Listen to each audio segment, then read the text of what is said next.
This is the Land Pride 3P 500V seed drill, and today I'm going to show you how to set it up and calibrate it to the right seed rate for the seed you're going to use so that you get the right amount of seed in the ground at the right depth. Calibrating a seed drill, if you've never done it, might sound kind of daunting.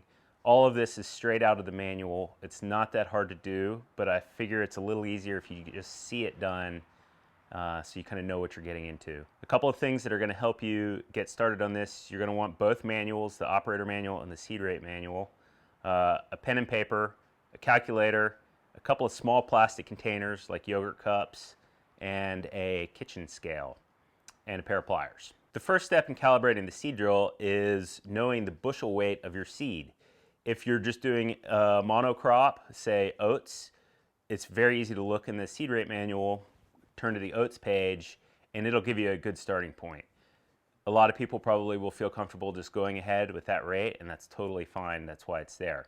If you're using a mix or you want to be a little more precise, you can calculate the bushel weight of your particular seed and then find through the seed rate manual a similar seed with the approximate same bushel rate, and then get your starting point there. To figure out the bushel weight of a seed mix, you measure 1 level cup of your seed in grams and multiply that by 0.328, and that will give you the approximate pounds per bushel of your seed mix. Pull out my calculator here. 131 times 0.328 equals 42 we'll call that 43 pounds per bushel. Once you know the approximate pounds per bushel of your seed mix, you can flip through the seed rate manual and find an equivalent seed in there, an equivalent pounds per bushel. 37, not close, 43, here we go. Short grain rice, 43 pounds per bushel. And that should give you a good starting point for setting the gauge on the seeder. So I know, based on my seed provider, they said to sow this at 16 pounds per acre. So I'm going to look over here, and you look through this chart, like say I wanted to do 160 pounds per acre. This particular model, the 3P 500V, has 9 rows on 6-inch spacing. I've got 6-inch spacing, so I look in this top row here, and then I go down and I'm like, oh, there you go, 160. But also, 160 is about right here. So what you want to do, the difference between these three things is the drive type in the gearbox. And you want to be closest to 50 on the seed rate handle setting. So instead of using drive type 3 and the setting at 85, I would use drive type 4 and the setting around between 50 and 55, which would give me about 160. But I actually want to do a lot less than that. I'm only looking to do 16 pounds per acre. So I'm going to go up here to drive type 1, and I'm going to be somewhere between 25 and 30. I would probably maybe call it 27. So now I know I've got my starting point here on the seed scale. I'm going to set it for 27, which is kind of hard to do with a camera in this box.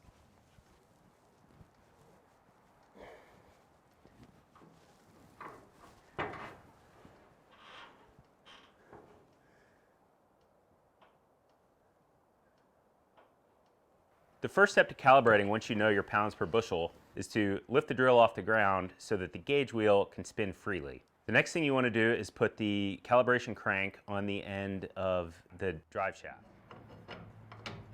Use your pliers to pull the bottoms off 3 of the tubes just above the openers. It doesn't really matter which rows you use. I use the one on the far left and these 2 on the right because of their separation. It makes it a little easier to just keep the seed just in those openers in the hopper.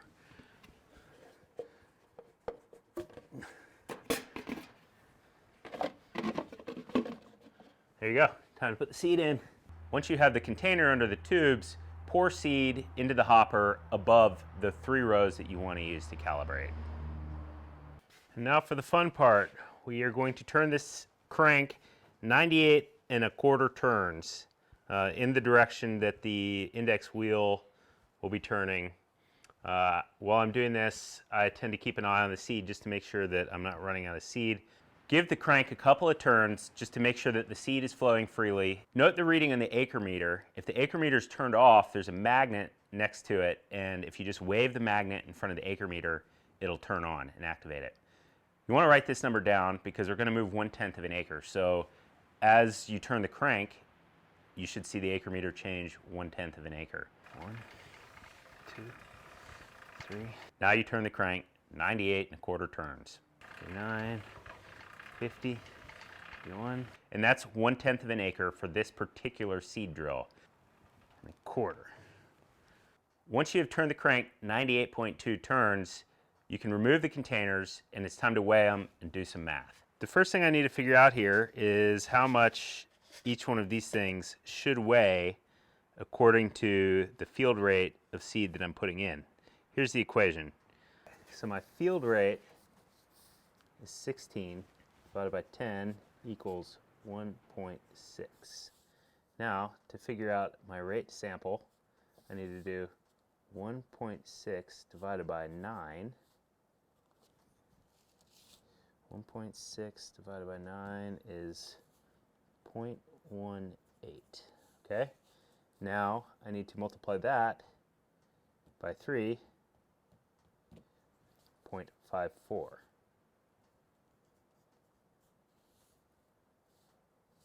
That is my target weight for the seed coming out of all 3 rows. So I need 8.64 ounces of seed. I've got 9.6. My total container weight is 2.1. Oops. So I've got 9.6 minus 2.1 equals 7.5. So I'm a little shy. 7.5 ounces. This is very, this is actually supposed to be done in pounds, so this is a pretty negligible difference. So now we're going to figure out our measured rate.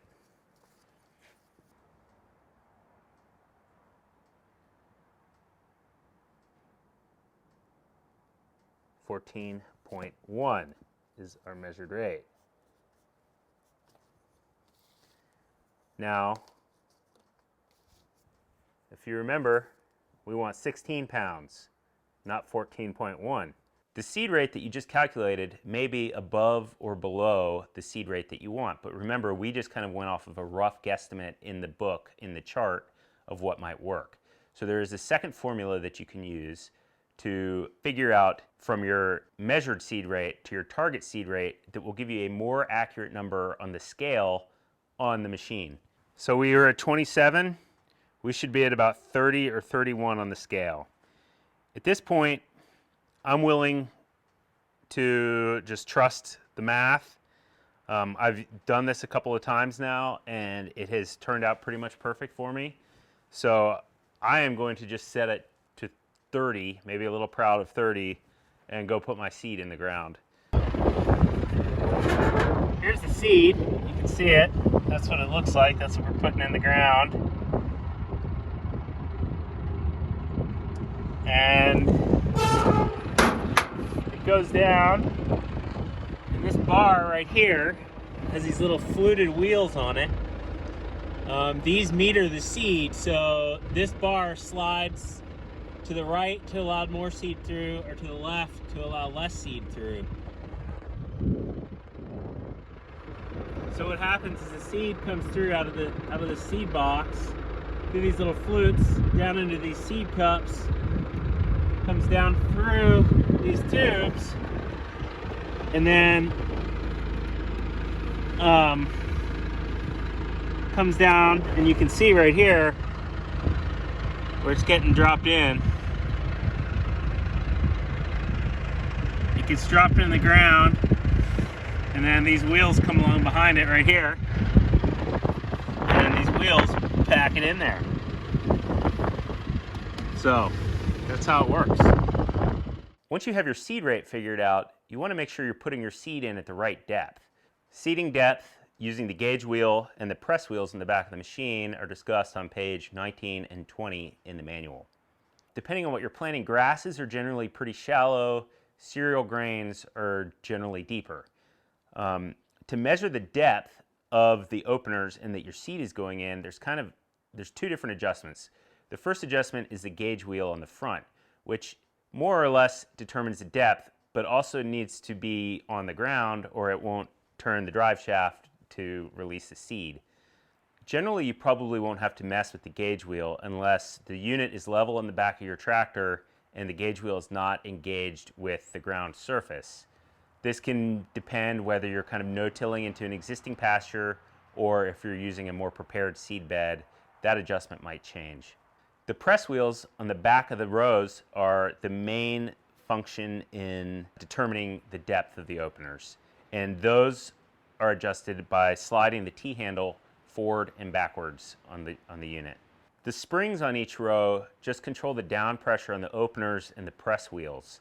They'll come on the lowest setting, which should be fine for most surfaces. If you're running into really hard ground or you have wheel treads on the outside, it might be worth stepping those up to a higher tension setting by moving the little W clip up in the row. That should get you going. What I found when I use this drill is I would just run 10 or 15 feet, get out, look, check, see if you can see the seed, make sure it's the right depth. You can look at the openers. It's pretty straightforward.